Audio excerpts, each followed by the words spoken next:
class 12. Today we will start a new topic, Wheatstone Bridge. इस topic के अंदर अगर हम इस तरीके से एक ब्रिज की तरह अरेंजमेंट करते हैं, इस ब्रिज की तरह अरेंजमेंट करने के बाद हम एक एक्यूरेट मेज़रमेंट कर सकेंगे एक कंडक्टर के अंदर उसका रेजिस्टेंस कितना है। तो इस व्हीटस्टोन ब्रिज प्रिंसिपल के अंदर इसके अंदर क्या होता है, it consist of 4 resistances P, Q, R, S which forms a quadrilateral. वो एक क्वाड्रिलेटरल फॉर्म कर रहा है A, B, C, D। इसके अंदर ये जो P है, Q है, R है, S है, these are the resistances along AB side. Q resistance है आपका BC साइड, S रेजिस्टेंस है CD साइड पर और R रेजिस्टेंस है AD साइड पर। यहाँ पर B और D के बीच में आपका गैल्वेनोमीटर कनेक्टेड किया गया है और एक की K2, दिस की K2 इंसर्ट की गई है। और ये पूरा का पूरा जो अरेंजमेंट है, this arrangement is connected with a cell whose EMF is E and connected with also a key K1। यहाँ पर जो रेजिस्टेंस P और Q हैं, इन्हें हम बोलते हैं रेशियो रेजिस्टेंसेस। R जो है that is called the known resistance, जिसे हमें मालूम है, और S रेजिस्टेंस है अननोन रेजिस्टेंस, जिसे हमें फाइंड आउट करना है। P and Q are the ratio resistances, R is known resistance and S is unknown resistance।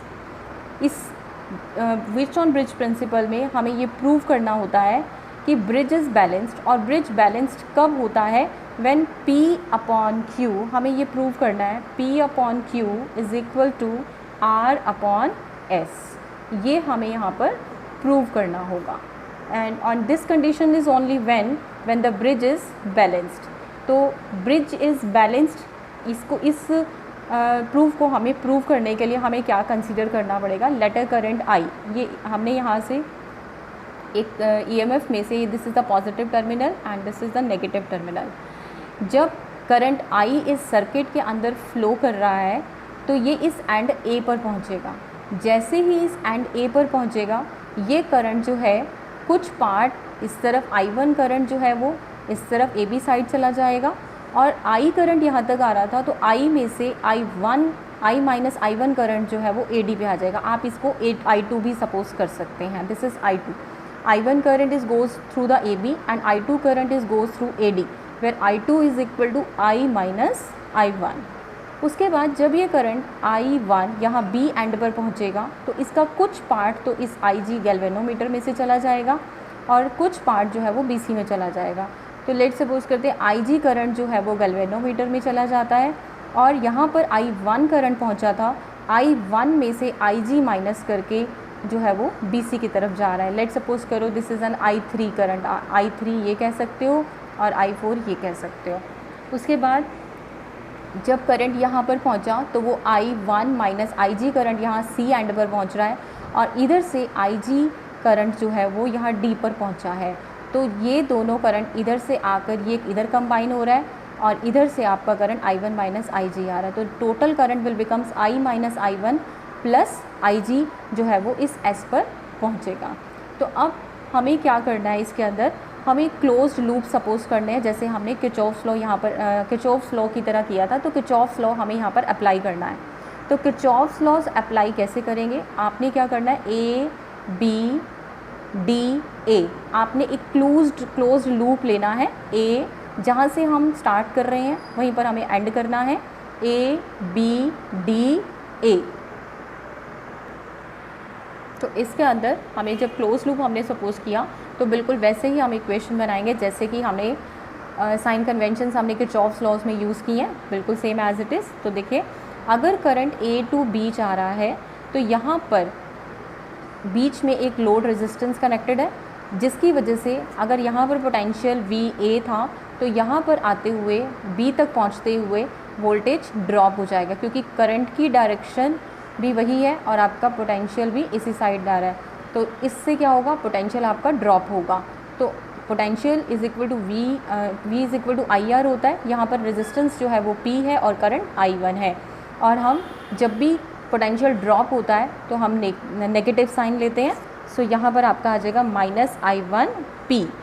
उसके बाद ये करंट यहाँ से I1P से यहाँ पर B पर पहुँच रहा है बी से ये इस तरफ गैल्वेनोमीटर के अंदर जाएगा जहाँ से आपका IG करंट है। अब करंट की डायरेक्शन और आपकी ओरिएंटेशन जो है, आपकी जो डायरेक्शन है वो बिल्कुल सेम डायरेक्शन में है, तो यहाँ पर भी आपका क्या हो जाएगा -IgG। उसके बाद यहाँ तक जब आप D एंड पर पहुँचते हैं तो D एंड पर पहुँचते हुए आप मूव कर रहे हो DA की तरफ, तो यहाँ से आप, लेकिन आपके करंट की डायरेक्शन तो ये वाली है और आप मूव कर रहे हो DA की तरफ, तो इस टाइम आपके अपोजिट डायरेक्शन में आप मूव कर रहे हो DA की तरफ, but the current direction is across this. तो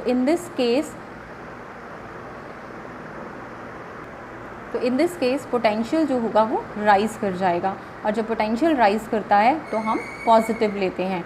तो I - I1 इंटू R, तो यहाँ पर लेंगे हम +I - I1 R is equal to 0।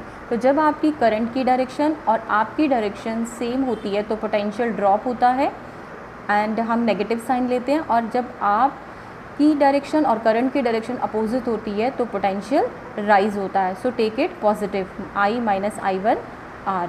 तो in this case it will become 0. Consider this is the first equation. Now consider the other loop B, C, D, B. B से start कर रहे हैं हम, B, C, D, B।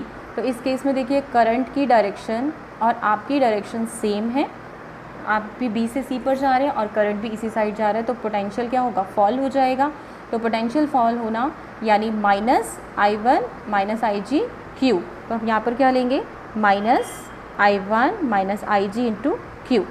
उसके बाद आप जा रहे हैं C to D, but the current direction is opposite direction, तो यहाँ पर आपका क्या होगा, वोल्टेज इंक्रीज़ हो जाएगा। यहाँ पर फॉल ऑफ पोटेंशियल नहीं होगा बल्कि इंक्रीज़ हो जाएगा, तो इसलिए हम यहाँ पर पॉजिटिव लेंगे। तो I - I1 + IG into S। उसके बाद आप फिर से गैल्वेनोमीटर की तरफ जा रहे हैं अलॉन्ग DB, लेकिन करंट आपका आ रहा है B to D, तो in this case again voltage rise हो जाएगा, तो IG इज़ इक्वल टू 0। तो this is the second equation. अब हमें लेट सपोज करते हैं in this condition bridge is balance. तो जब ब्रिज आपका बैलेंस्ड है, तो अगर ब्रिज बैलेंस्ड है तो इस एंड पर भी जो आपकी जो पोटेंशियल की वैल्यू होगी और डी एंड पर जो पोटेंशियल की वैल्यू होगी वो कैसी होगी, सेम होनी चाहिए, और जो IG करंट है इट विल बिकम्स 0। और इस कंडीशन को जब आपका गैल्वेनोमीटर का करंट की वैल्यू 0 हो जाती है तो this is called a null deflection, यानी when the bridge is balanced then the galvanometer will show no any deflection. तो गैल्वेनोमीटर कोई भी डिफ्लेक्शन शो नहीं करेगा and that point is called null deflection. So when potential is equal and IG is equal to 0 and called null deflection। तो अब हम क्या करेंगे, ये जो इक्वेशन 1 और इक्वेशन 2 है इसे हम क्या करेंगे, कंपेयर करेंगे। -I1P, अगर IG 0 है, अगर IG 0 है तो यहाँ पर हम इस इक्वेशन के अंदर IG की वैल्यू को 0 पुट करेंगे, तो आपके पास रह जाएगा -I1P + I - I1 into R is equal to 0। और यहाँ पर IG अगर हम 0 पुट करेंगे तो -I1Q + I - I1 + 0 तो 0 हो गया फैक्टर S प्लस, और ये कंप्लीट IG 0 है तो इट इज़ इक्वल टू 0। तो your equation will become -I1P + I - I1 into R is equal to 0 and -I1 IG 0 हो चुका है, Q + I - I1, यहाँ से भी IG 0 हो चुका है, S इज़ इक्वल टू 0। अब आपने इन दोनों इक्वेशंस में से -I1P इसको ट्रांसपोज मेथड से राइट साइड पर ले जाएंगे, यहाँ पर भी आपने -I1Q है, इसे भी ट्रांसपोज मेथड से I - I1S को राइट साइड लेकर जाएंगे, तो -I1Q is equal to -I - I1S। उसके बाद हम डिवाइड करेंगे इन इक्वेशंस को। जब हम डिवाइड करेंगे लेफ़्ट को लेफ़्ट साइड से, राइट को राइट साइड से, तो दिस विल कैंसिल, ये फैक्टर्स कैंसिल हो जाएंगे, माइनस से माइनस, I1 से I1 ये कैंसिल हो जाएगा, P/Q रह जाएगा इज़ इक्वल टू R/S रह जाएगा, and this is the condition for the bridge is balanced. Now the next topic is slide wire bridge और the meter bridge. Slide wire bridge में slide word क्यों बोला जाता है, क्योंकि इसके अंदर हम एक जॉकी यूज़ करते हैं, एक पेन शेप में एक डिवाइस होता है आपका जिसको हम वायर के ऊपर प्लेस करते हैं नल पॉइंट फाइंड आउट करने के लिए। नल पॉइंट का मतलब होता है जहाँ पर आपकी गैल्वेनोमीटर की डिफ्लेक्शन बिल्कुल ज़ीरो होती है। तो वायर के ऊपर जब हम उसको स्लाइड, उस जॉकी को इस तरीके से हम उसको स्लाइड करते हैं, बहुत स्लोली हम उसको स्लाइड करते हैं और वायर के ऊपर करते हैं और ब्रिज बैलेंस्ड होता है। ब्रिज की यानी जब आपका गैल्वेनोमीटर की डिफ्लेक्शन 0 हो जाती है। तो कंबाइनली इस टॉपिक का नाम रख दिया गया स्लाइड वायर ब्रिज। हम वायर के ऊपर चौकी को स्लाइड कर रहे हैं, ब्रिज फॉर्म है। Bridge means when the galvanometer will not show any deflection. और मीटर ब्रिज, मीटर क्यों? क्योंकि इसके अंदर एक मीटर स्केल लगा हुआ होता है और हम यहाँ से अगर यहाँ पर आपकी इस पॉइंट पर गैल्वेनोमीटर की डिफ्लेक्शन 0 आती है तो यहाँ से हम इस स्केल के ऊपर रीडिंग नोट कर लेते हैं कि कितनी लेंथ पर आपकी रीडिंग जो है गैल्वेनोमीटर की, नल आपका galvanometer will not show deflection, that means the null point is at that point. तो इस तरीके से इसे हम मीटर ब्रिज भी बोलते हैं। अब यहाँ पर कौन कौन से डिवाइसेस होते हैं? रेजिस्टेंस बॉक्स लगा हुआ होता है, ये शंट होता है और ये वायर है आपकी कनेक्टेड, ये आपका स्केल है and this all this arrangement will is connected to the EMF E and key K। तो इन दिस वे ये जो टॉपिक है that is the practical form of Wheatstone bridge. ये एक प्रैक्टिकल फॉर्म है, इसका लैब्स के अंदर आपका प्रैक्टिकल भी होता है। So it is a practical form of Wheatstone bridge. और this slide wire bridge instrument is also use to determine the resistance of a conductor. एक कंडक्टर के रेजिस्टेंस को मेज़र करने के लिए हम इसका यूज़ करते हैं और यहाँ पर ये व्हीटस्टोन ब्रिज प्रिंसिपल पर ही आपका बेस्ड होता है। ये जो यहाँ पर S है कनेक्टेड है, ये S that is the unknown resistance जिसे आपको मेज़र करना होता है। तो अब हम इसे कैसे करते हैं? Let's see, we close the key है। सबसे पहले हम इस की K को क्लोज़ करेंगे। लेट्स सी, हमने क्या करना है, हम इस तरीके से एक इंस्ट्रूमेंटल एक सर्किट डायग्राम बना लेते हैं। इस तरीके से आपको लैब के अंदर मीटर ब्रिज मिलेगा।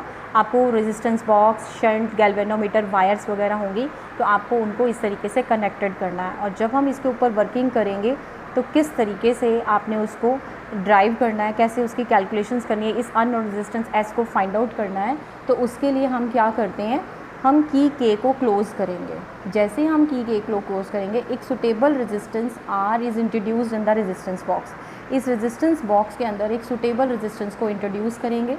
वी प्लेस द जॉकी, हम जॉकी को प्लेस करेंगे different points of the wire के ऊपर, वायर के डिफरेंट पॉइंट्स के ऊपर हम इसको प्लेस करेंगे और बहुत स्लोली हम इसको मूव करवाएंगे, स्लाइड करवाएंगे। लेट सपोज करते हैं कि आपका इस B पॉइंट के ऊपर, इस B पॉइंट पर आपका गैल्वेनोमीटर जो है वो डिफ्लेक्शन शो नहीं कर रहा। तो लेट सपोज करते हैं this AB distance is L and 100 division है इसके ऊपर, तो ये जो BC डिस्टेंस है that will becomes 100 minus L। और जैसे कि हमने कहा है कि bridge is balanced when the galvanometer will not show any deflection, then use the bridge formula P upon Q is equal to R upon S। अब यहाँ पर जो P है, Q है, R है, इनकी वैल्यूज़ पुट करेंगे और S जो है वो फाइंड आउट करेंगे। अब यहाँ पे P है, P क्या है? This is the resistance of AB wire, यानी जिसके अंदर आपके गैल्वेनोमीटर की डिफ्लेक्शन जो है वो बिल्कुल ज़ीरो शो हो रही थी। तो यहाँ पर जो रेजिस्टेंस ऑफ AB है, लेट सपोज करते हैं R is the resistance per unit length, यानी हर लेंथ यूनिट लेंथ के ऊपर रेजिस्टेंस जो है वो R है। तो यहाँ पर लेंथ कितनी आ गई है AB पॉइंट तक? तो L है। तो total resistance in AB length is LR और BC पर कितनी हो जाएगी? 100 माइनस L इंटू R। तो हम पुट करेंगे यहाँ पर P पर LR और Q पर 100 minus L into R। R is the resistance per unit length के ऊपर, पूरी AC वायर के ऊपर। ये जो AC वायर है इस पूरी के ऊपर R resistance per unit length है। तो अगर AB डिस्टेंस है तो AB के ऊपर टोटल रेजिस्टेंस हो गया LR और BC लेंथ के ऊपर टोटल रेजिस्टेंस हो गया 100 माइनस L इंटू R। तो हम यहाँ पुट करेंगे equal to R upon S। Then R upon, यहाँ से R कैंसिल हो जाएगा, R upon S is equal to L upon 100 minus L। So by transposing method S को राइट साइड ले जाएंगे और ये क्रॉस मल्टीप्लाई मेथड से S is equal to R 100 minus L upon L। तो by using this फॉर्मूला you can find out the unknown resistance of the conductor.